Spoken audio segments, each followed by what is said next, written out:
Bienvenidos al séptimo programa de la peli de ayer. Esta vez, igual que el anterior, estuvimos hablando con Itamar de los domingos. Hoy ha venido Mar del podcast Las Madrinas Podcast, que le podéis seguir, que habla de cine y series. Esta vez vamos a hablar de dos contenidos que han salido en Netflix, que son la nueva de Puñales por la Espalda 3 y la primera mitad de la última temporada de Stranger Things. Justo, sí. Al principio, de primeras quería comentar que este fin de semana ha pasado una de las cosas más relevantes del año, que es que Zootropolis ha hecho como 500 millones, es uno de los mejores estrenos para una película de animación, pero para cualquier película, porque en 3 días 500 millones es como una cosa increíble. Yo la primera no recuerdo verla en cines, la vi como después y me sorprendió para bien. A mí también, a mí me gustó mucho. Sí, tenía como los personajes funcionaban y hablaba de cosas reales sin que fuese, o sea, de forma muy sutil, que a mí me gustó. Y la escena del perezoso, por supuesto, es como la mítica. Sí. Y luego es curioso porque la primera ya hizo más de 1.000 millones, o sea que ya fue un éxito, pero han tardado como 10 años en hacer otra, que está bien, pero es raro con la pasta que hizo. Y luego es que resulta que Zootropolis, la primera, y Moana son como los 5 contenidos más vistos de Disney Plus, al parecer. O sea que mueve muchísimo. Entonces es curioso porque es de esas pelis que igual no ves promocionadas y de repente ha arrasado. Creo que solo en China ha hecho 200 millones o algo así. Qué barbaridad. Y es curioso porque también ves esta buena noticia, igual que la de Wicked 2 del fin de semana anterior, y joder, te alegras, pero dices, ojalá fuera más sostenido, un poco como más Ya que durante el año. todo al mismo tiempo porque... Sí, porque también un poco, no sé, hace que todo sea como súper subidas y bajadas, y o muy buenas noticias o muy malas noticias.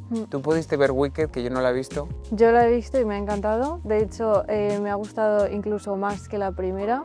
Y también me gustó porque fui a verla en una sesión doble, que ponía la primera parte y luego la segunda, entonces así no se me olvidaban partes de la primera. La verdad que me gustó mucho y la cierran bastante bien, yo creo.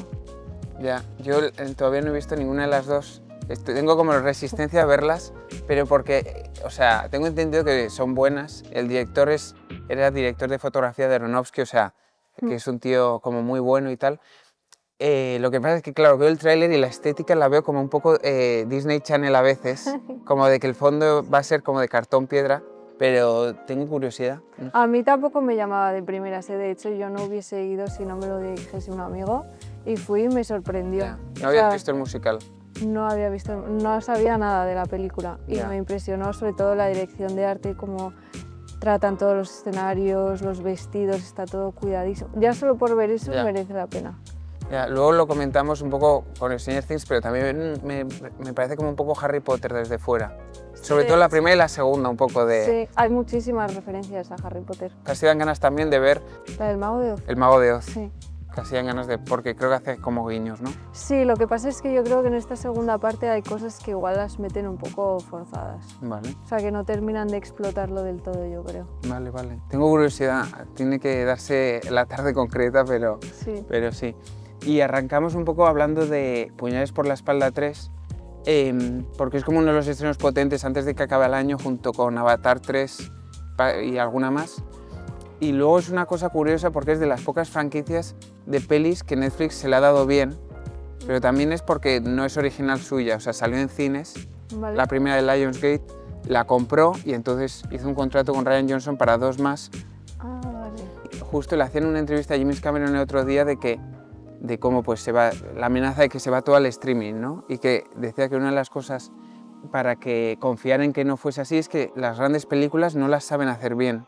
O sea, se les va de las manos. Por ejemplo, intentaron hacer un proyecto franquicia con Ryan Gosling que se llamaba The Gray Man, que la dirigían los rusos de los Vengadores y tal, y fue como un desastre. Sí. Además, lanzaron como la película una serie que se llamaba Citadel, que no la vio nadie tampoco. Ni idea. Sí, y es curioso, decía, por ejemplo, y ponía de ejemplo a Wicked Dune, que Wicked es de Universal y Dune de Warner, o sea, como 2 grandes estudios como míticos, y de que Netflix no ha sabido nunca hacer nada parecido de pelis y tal.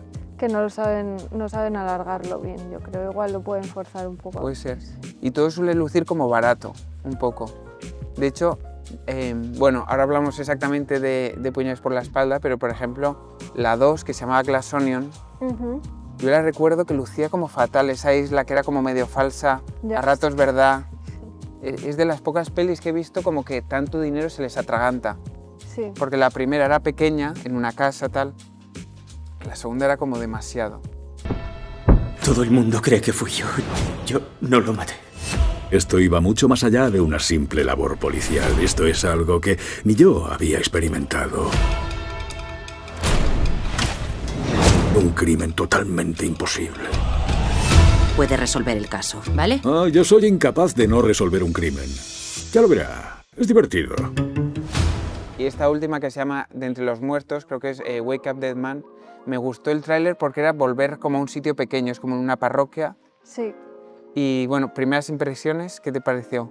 A mí me gustó mucho, sí que es verdad que se me hizo a veces un pelín larga. Sí. Me gustó, me parece que está muy bien hecha. O sea, el tema de la fotografía, el movimiento de cámara y todo eso me encantó. Pero sí que es verdad que la parte de la trama y de averiguar quién es el que ha matado y tal, esa parte la vi un poco predecible. Ya. Igual que en la primera también me pasó un poco lo mismo. Ya. Sí, es que es un poco, en todas las películas pasa un poco lo mismo, que es como que tienes claro quién es el cabrón que lo ha hecho, sí. Pero el cómo siempre es imposible de adivinar. Ya, eso es verdad, sí, sí. Que eso a mí a veces un poco me fastidia, o sea, a veces me gusta más tipo Prisioneros, la de Hugh Jackman, de que te han dejado las pistas y tú realmente podrías haberlo descubierto por tu cuenta, pero aquí y en todas las de Rian Johnson es como demasiado rocambolesco. Sí. De hecho, muchas veces yo tengo la sensación de que da igual cuántas veces las veas, que nunca, siempre te va a dar la sensación que hay como algún cabo suelto, me da la sensación. Que no terminas de encajar las piezas, sí, es verdad. Sí, yo comparto contigo que era un poco, hay un momento que se pasa de larga, sobre todo porque si estuvieses cerca de descubrirlo, sería más interesante, pero te notas como, yo me notaba como de ni siquiera intentar, o sea, de ni siquiera imaginar qué ha pasado porque va a ser una cosa imposible, entonces todo ese tramo se me alarga. De hecho, disfruto más los primeros 40 minutos, cuando Daniel Craig ni siquiera ha salido. Ya, es verdad. Que es curioso porque en estas pelis Daniel Craig nunca es el protagonista, siempre es, la primera es Ana de Armas, en la segunda es Janelle Monáe, creo que se llama, que es esta chica negra que su gemela es la que ha fallecido, y en esta es claramente Josh O'Connor, que me lo crucé en Los Ángeles, la única vez que he estado. ¿De verdad? Pude ir a la premiere de Challengers y entonces fui a pasear y hubo un momento que dije, ostras, me quedan 3 horas, pero claro, 3 horas ahí es como 1 hora, o sea, de volver a casa, volver a ir, y me lo crucé a iba como en Bermudas, perdido, con un mapa, con una chica y tal, y... O sea, ¿nunca te hubieses imaginado que era...? No estaba diciendo, soy un actor de cine, no lleva un cartel con cómo vestía. Y dije, si este llega a tiempo, yo también. Y sí, no le paré, igual podría haberle parado, pero sí, y todos esos primeros 40 minutos me gustan más que el resto. Es verdad que toda la película tiene una calidad superior, o sea, hay cosas que dices, solo este tío, solo Rian Johnson hubiera traído este elenco, o hacerla en un sitio como muy pequeño, permitirse hacer 40-50 minutos de un personaje, o sea, porque en los primeros 50 minutos alguien podría decir, oye, ¿quién va a morir aquí? Que arranque ya el misterio, ¿no? Yeah. Que empiece con ya la persona muerta y ya descubrirlo. Y realmente como que podría no morir nadie, que a mí me seguiría interesando lo que está pasando ahí. Sí. Este Rian Johnson es un tío, ahora lo hablamos, pero o sea, ha dirigido los mejores capítulos de Breaking Bad. Tiene una peli que se llama Brick, que no sé si la has visto, pero es un poco este mundo detectivesco, pero en un instituto. Entonces es como curioso. Hizo Looper. Y luego hizo una de Star Wars, por la que le cayó como una tromba de odio máximo. Y de hecho yo creo que se ve en las 3 pelis. En las 3 pelis siempre hay alguien odioso usando como las redes sociales como para volcar todas sus pretensiones. En la primera tienes el chaval. En la segunda todos los personajes son un poco, o sea, hablan mucho de redes sociales y de polémicas en redes sociales y tal. Y en esta tenemos a este hermanastro de Kerry Washington, la actriz de Scandal, que lo hace exagerado un poco. Sí, a veces es como demasiado forzado y no cuela que todo el mundo sea así. Sí, y yo creo que no sé si le estoy haciendo ahí un psicoanálisis, pero yo creo que viene de ese Star Wars, que es un poco, para mí es la que más me gusta que han hecho, pero para la gente es como el origen del mal, prácticamente, y se ve en todas sus películas, y esto ya es como... yo igual me monto una película y tú dices, yo creo que para nada, pero todas las pelis tienen un poco de machaque al lado conservador, un poco, se nota que está en la lucha política un poco, en mi opinión. Yo no lo había, o sea, yo sí que es verdad que veo que hablan muchísimo del tema de la iglesia y cómo el cura puede tener como mucho poder sobre sus fieles, pero no fue algo que notase extremadamente, ¿sabes? De hecho, me pasó una cosa un poco, es una cosa buena y a la vez mala, que es que estaba en el cine y la gente no paraba de reírse, pero era una risa un poco como más intelectual que graciosa. O sea, no les hacía tanta gracia, sino les hacía gracia hacer referencia a un tema concreto. Entonces, claro, me era imposible reírme porque antes de que dijese la broma ya había salido el subtítulo y ya estaba como ya sabía la broma un poco hecha.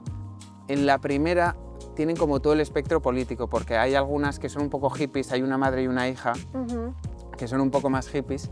En la segunda, para mí era obvio que Edward Norton, que es un poco el malo, era un poco Elon Musk, que era una figura un poco multimillonaria, que cree que quien no es rico es porque es tonto un poco y la película intenta girar alrededor de eso. Y en esta, todos los sospechosos, menos Cailee Spaeny, que es un poco el mejor secundario para mí, todos son como conservadores imbéciles. Sí. De hecho, para mí, y esto de nuevo es otra teoría, pero Josh Brolin yo creo que está intentando hacer un reflejo de Trump, en mi opinión. Porque, de primeras es interesante porque Josh Brolin hizo de Bush hace muchos años una peli, Y luego, ¿por qué lo digo? Porque al final es un líder que tiene a su parroquia un poco como emocionalmente alterada, los quiere un poco odiándose entre sí. Luego hay un momento en el que cuestionan la verdad, que esto es un tema que sale muchas veces, de, bueno, eso ha pasado, pero realmente, ¿qué es? O sea, de cuestionar un poco los hechos porque te convienen, que es cuando hay un momento que en la parroquia descubren que su párroco ideal ha hecho algo malo, y entonces de repente todos dicen, bueno, o sea, están como muy dispuestos a perdonarlo. Sí, a hacer que no ha pasado nada y sí. que él aún así es perfecto. Sí. Sí, sí. Que esto para mí tiene dos referencias, y ya digo que igual es yo en mi esto, pero es una referencia a lo que se llama lo de la posverdad, que es que en cuanto viene Trump un poco, la posverdad es cuestionar todo, incluso lo que se ha establecido como verdadero. Y luego el típico lema de podría salir a la calle y disparar a una viejecita y le seguirían votando, en el sentido de que el párroco ha hecho algo terrible, ¿no? Que es tener un hijo y abandonarlo, y enseguida su comunidad dice, bueno, pero ¿y ella qué habrá hecho, no? Sería una mala persona o algo así. Entonces es muy interesante eso, pero claro, no sé si es una interpretación. O sea, que a mí me parece que viéndolo así tiene muchísimo más sentido. O sea, nunca me había parado a pensarlo y creo que puede ser verdad porque hacen como muchísimo hincapié todo el rato de la figura del cura, de el poder que tiene con los demás. Eso es lo que dices tú, que al final siempre miran a otro lado con tal de justificar lo que ha hecho él. Total, es verdad.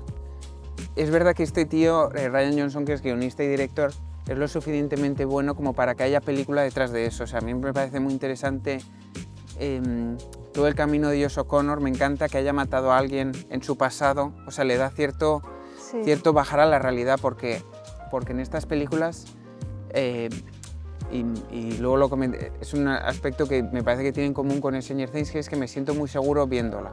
Es decir, siento que nadie bueno va a morir un poco. O sea, como que, y si alguien muere luego igual está vivo, ¿sabes? Sí, que intentan que los buenos siempre estén ahí, ¿no? Eso es. Pero, por ejemplo, me encanta esto de que, porque claro, el personaje de Daniel Craig es como anticlerical un poco, tiene como cierto ateísmo como muy pronunciado, que yo creo que da voz al guionista, pero está muy bien equilibrado porque ponen a un cura que es fundamentalmente bondadoso y fundamentalmente generoso. Sí. De hecho, uy, perdón. No, dale. Que yo creo que al final lo bueno de haber puesto a alguien así, como dices tú, es que al final como no tiene un pasado muy limpio, entonces enseñas como una persona real que también ha pasado por fases muy malas y que al final ha llegado a su vocación y que quiere ser bueno con los demás, que se supone que es el mensaje que tiene que dar la Iglesia. Sí. Sí, yo creo que precisamente un poco la película demuestra un poco cierto dilema en el guión de decir, joder, esta organización tengo muchas diferencias pero estoy de acuerdo con el mensaje original de alguna forma. Justo. De hecho está muy bien porque le dan otra tuerca, otro giro de tuerca al personaje del detective en el sentido de todo esto que estás haciendo es para liberar a un inocente, pero también es para tú tener tu momento de ego, ¿no? Y entonces yo creo que es especialmente bonito cuando Josh O'Connor dice, tú quieres pillar al malo y yo quiero acompañar al malo en los errores que haya hecho. Y de alguna forma yo creo que por eso para mí es como una peli un poco agridulce porque tiene cosas buenas, tiene el elenco muy bueno, tiene cosas que son como muy emocionantes y sin embargo de repente tiene cosas muy rocambolescas. Sí, que no cuadran. Sí. La otra cosa buena que me gusta es toda esta historia de la furcia ramera, ¿no? Que dicen varias veces y cómo por supuesto hace referencia a historias que se colocan y nadie las cuestiona con un malo malísimo, ¿no? y una víctima, y de alguna forma siempre eso tiene otro giro. De hecho vemos como la misma escena pero con otro narrada de otra forma y dices, ah vale, ahora lo entiendo. Ha habido un momento en el que esta mujer ha sido una loca y ha habido otro momento en el que esta mujer claramente está buscando algo. Y luego había varias cosas que me gustan de la película que son un poco de envoltorio, pero la hacen sentirse un poco diferente en todo el tapiz de películas todo el rato que estamos viendo, que es que hay mucho de fotografía de vieja escuela, si se puede decir así, que es, por ejemplo, cuando hacen los flashbacks, hay un momento en el que ponen un filtro rojo, o sea, como de ser especialmente peliculeras. Cuando ella entra en la iglesia, está como el cielo rojo por detrás. Cuando alguien entra en la iglesia, sale como una sombra alargada sobre el crucifijo, que es una sombra imposible, o sea, sobre todo porque ves primero la sombra y luego ves la puerta. Y esa puerta, o sea, es imposible que tan lejos, con el techo que tiene, forme esa esto. Y luego lo comentaba con una compañera del estudio también, que es una cosa que en la vida real sucede todo el tiempo, pero que en el cine nunca pasa, que es que están dos personas en la habitación con una ventana afuera y hay un momento en el que el sol se nubla y cambia la iluminación de la escena. Es verdad, es verdad. Y es como muy natural, pero en el cine queda como raro, pero es como curioso porque nunca lo había visto, por ejemplo. Es que normalmente esas cosas como que las suelen cuidar mucho para que no pase como de frío a cálido, siempre intentan usar lo mismo y aquí yo también me fijé que dije que es raro que no han cambiado eso ni les ha parecido raro que de repente esté nublado y tal. Sí, sí, han tenido que estar dispuestos a hacerlo y seguro que han perdido mucho tiempo, pero porque también encaja con la escena, porque hay mucho de esto en todas las películas y en esta y en la anterior para mí se pasa de frenada, que es que hay un momento de payasada demasiado largo a veces. En esa escena en concreto el cura está llamando a una encargada de mover el santuario este y entonces están con la broma de que esta mujer le está soltando una chapa, hablándole de su vida y entonces eso lo alargan demasiado. Luego es para tener un momento honesto de oye, ¿te importa rezar por mí porque mi madre está enferma y me siento sola y tal? Pero antes de eso me parece que está como alargado la payasada. A mí aún así me gustó por eso, porque se ve que el personaje principal al final lo que busca es ayudar a los demás y no se centra solo en el egoísmo de necesito buscar quién ha sido y no sé qué, o sea que se nota realmente lo que quiere. Sí, sí, no, o sea, finalmente funciona, está muy bien la comunicación no verbal que tienen con Daniel Craig de este caso es muy importante, pero no le puedo cortar no le puedo no ayudar a esta persona, ¿no? Justo, sí, sí. Y está muy bien. Y luego un poco, una de estas cosas que a mí me molestó un poco es que si suceden 3 momentos clave en la película para que se haya producido los asesinatos y tal, creo que todos son como demasiado rocambolescos. Sí. O sea, entiendo que esto del asesinato en una habitación cerrada y tal, pues será muy típico en las novelas de misterio, pero en esto es como, no, hay un momento en el que uno pestañeó y le clavó el cuchillo, ¿sabes? Ya, sí. O el cambio de tazas. Eso me parece como... Sí, es verdad. Y luego, pues, luego lo del jardinero también es como muy... se queda, o sea, le pega un puñetazo así, se queda inconsciente y luego cambio de... O sea, me parece todo el rato como... Sí. Como rocambolesco, no sé. O sea, me parece que está mucho mejor construido todo alrededor que los propios crímenes. Sí, sí. Y lo de la bañera también. Sí. Sí, me pareció... ¿Quién tiene ácido en su casa, no? Pasa, ya. Aunque seas médicos no lo justifica para nada. No tiene nada que ver. Y está bien porque quieren hacer un poco algo como muy de Sherlock Holmes, que es presentar un caso imposible en el que hay un momento en el que parece que el detective, fan de lo racional, se está enfrentando a algo que la razón no puede explicar, tipo el perro de los Baskerville y tal. Pero aquí tampoco creo que en ningún momento haya esa sensación de hay un espíritu o hay algo que no va a ser posible comprenderse. De hecho, tiene un poco de querer ser como gótico, tenebroso, pero que me parece que no, me parece que no.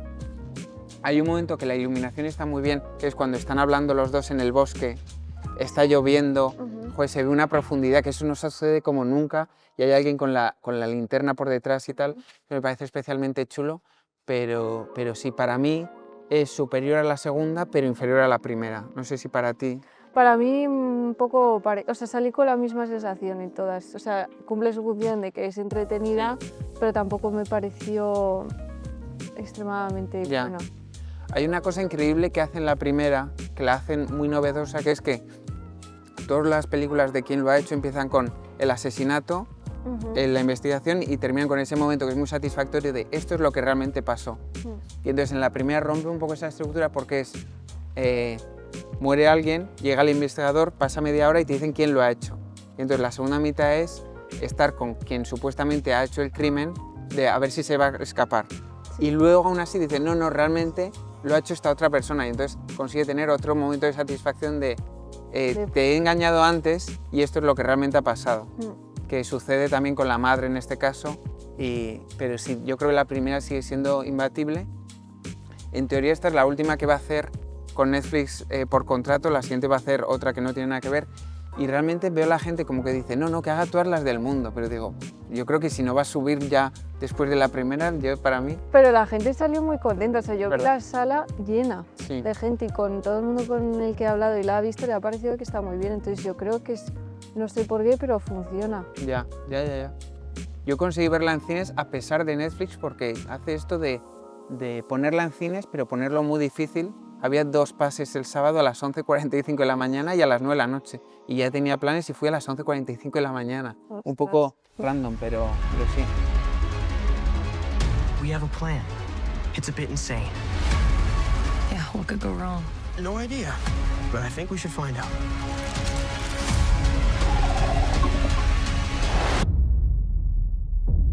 Everyone in? I want to see Vecna's heart on a platter. Luego pasamos a Stranger Things para terminar un poco. Yo sobre todo le he invitado a Mar porque sé que es fan de Stranger Things. Yo soy un poco menos fan. Me parece relevante hablar de la serie porque creo que es top 5 series más populares un poco de este siglo, junto con Juego de Tronos, como a nivel comercial y tal, me parece que mueve muchísimo. Me hace gracia porque tengo muchas amigas como que nunca verían nada de ciencia ficción, pero verían Stranger Things. Para mí es una serie que funciona, que hace muchas cosas bien, pero para mí, si hubiera acabado en la 4ª temporada, hubiera estado bien para mí, porque me pareció que revitalizó mucho, pero han sacado la primera mitad de la 5ª temporada, en 26 de diciembre estrenarán el resto de capítulos y ya se acaba la serie. Y luego el 31 van a sacar el último. O sea, han hecho como en 3 partes. Ah, vale, pues mira, eso no lo sabía. Sí, de hecho creo que en Estados Unidos la van a poner en cines. En cines, sí, yo creo que aquí en España no sé. Aquí de momento no han dicho nada, pero ojalá. Porque a ti, ¿qué te ha parecido? Esta primera mitad, ¿qué te ha parecido? A mí me ha gustado muchísimo. ¿Ah, muchísimo? Sí. ¿Vale? O sea, de hecho, yo creo que es la temporada que más me ha gustado. Ostras. Vale. Por el ritmo que tiene me parece increíble y luego también porque hay muchas tramas que por fin me empiezan a encajar, porque había algunas que no las veía sentido, pero ahora sí. Vale. Como que, por ejemplo, el personaje de Will, que al principio se lo llevan y todo esto, pero nunca participa en las temporadas. Siempre está o fuera o algo le pasa, pero como que no tiene protagonismo y ahora sí. Sí. Entonces me parece que es un personaje que tiene un arco narrativo en esa temporada que no te lo esperas para nada. Sí, es verdad que, o sea, se nota también de que la serie hay personajes que han funcionado mejor que otros, un poco y han generado mucha reacción en el público y otros menos, y como que a veces la serie también tiene tantos personajes que hay algunos con los que no sabe qué hacer, salvo en escenas cruciales que alguien diga una frase del plan. Parece como que, a ver, tengo aquí 8 frases del plan, venga, tú y tú. Por ejemplo, el personaje de Mike es simplemente un personaje como pues que está ahí para echar una mano, básicamente, pero que no está lidiando con nada. Mi opinión es que yo disfruté mucho la primera, luego la segunda vi un poco esto de las sagas de venimos de estar a muerte y sin embargo ahora es importante llegar a clase a tiempo, porque los primeros capítulos de cada temporada es como, venga, empezamos de cero, el mundo hay que seguir con, bueno, aprobar los exámenes tal, y acaba en el absoluto desastre de vamos a morir todos. Sí. Pero los homenajes a películas de los 80 a veces son demasiados, pero son bienvenidos porque son interesantes. Me gustó mucho la cuarta, porque la cuarta empieza el primer capítulo y de repente ha pasado a otro nivel de violencia, que eso yo lo recibo muy bien porque me parece que es una serie que me siento muy seguro continuamente, o sea, me parece que a veces peca de inofensivo, en mi opinión. O sea, incluso en el primer capítulo de esta temporada, cuando la madre está, o sea, hay un Demogorgon de estos en casa, Vale. y está ahí. Es que no... Yo sabía que no iba a pasar nada. De hecho, han encontrado este recurso de cuando tienes a una persona y a un monstruo, tienen este recurso de que el Demogorgon le pasa así la mano, le hace una zarpa, lo empuja y entonces tiene una herida suficiente como para preocuparte, pero que no va a ir a ningún lado, y como está ya lejos, pues no le va a hacer caso el monstruo y ya no se lo va a comer ni le va a hacer nada. No. De hecho, hay una cosa, o sea, esto es muy de pesado, pero hay una cosa muy inconsistente, que es que la madre con una botella de champán le abren canal al monstruo y luego 17.000 tiros no le hacen nada. Ya, eso no tiene sentido. Un poco, pero es verdad que lo que sí que siempre han hecho increíble es unos finales de temporada muy, muy buenos. O sea, yo siempre he pensado que en los últimos capítulos de cada temporada hay una película que sería increíble. En la segunda temporada hacen una cosa tipo Aliens, que es que si en la primera había uno y ya era problemas, ahora de repente vamos a echar 5 monstruos en un espacio cerrado. Ya. La segunda a mí no me encantó. A mí igual no tanto, pero me parece que el final funciona muy bien, y tienen y tienen esto que también la serie hace muy bien, que es coger a un personaje odioso y luego redimirlo. Sí. Lo hacen con este Pelos, ¿cómo se llama? El que está en el laboratorio. O sea, hay una chica que tiene como 2 pretendientes, su novio y el otro, que es Steve. Vale. Eso lo hacen con Steve, que en la primera es malo y luego lo redimen, y luego lo vuelven a hacer con el socorrista. Sí. Y también hacen muy bien emparejar a personajes atípicos. Vale. Y entonces, en la tercera, esto de este tío loco que habla ruso con la mujer, con Winona Ryder y tal, hace muy bien emparejar. Lo hacen también con Steve y el que tiene el problema con los dientes. Dustin. Y Dustin. Sí. También lo hacen muy bien. Se le da muy bien también las cosas terrenales. Me parece que se le da bien los dos extremos. Se le da muy bien que haya un monstruo y vayamos a morir todos. Y las cosas terrenales de Dustin no tiene pareja para el baile. El otro le está intentando ayudar de cómo invitarle a la chica al baile.